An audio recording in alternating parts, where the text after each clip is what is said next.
The original Norse drama will soon be followed up by a new spin-off, Vikings, Valhalla, coming soon on Netflix.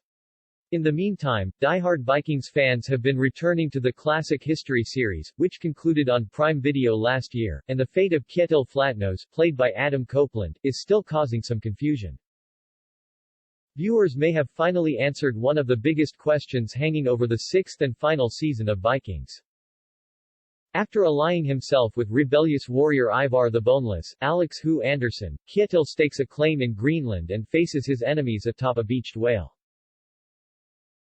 Ubby Jordan Patrick Smith confronts the vicious warrior when he refuses to share the whale with the rest of the settlers.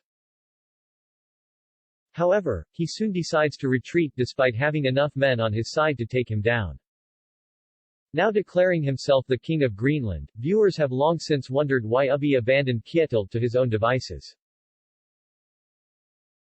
Reddit user Pliny to Trajan recently asked, why did the band of Vikings flee Kjetill Flatnose and his whale? They argued Ubby had more than enough men to take down the Mad King. Although Kjetill was one of the toughest soldiers seen in the series so far, helped by Adam Copeland aka Wrestler The Edge's portrayal, this fan maintained Ubby's small army would have been strong enough to overpower him. It seemed like all Kjetill's family and supporters had been slain, and the remaining Vikings outnumbered him. It seemed inexplicable to me that they would run to their boat and push off without provisions or their sunstone. Not only did the Vikings abandon the valuable whale meat, but they also failed to retrieve the mythical sunstone they used to navigate.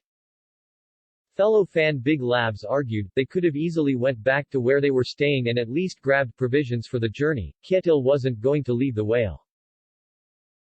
Despite their obvious tactical advantage, other viewers maintained it simply wasn't worth taking on the enraged Flatnose head-on.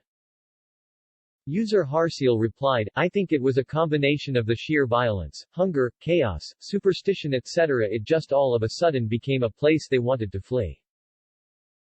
Ubby's travels to Iceland had already spiraled out of control, and Kjetill succumbing to madness was simply the final straw.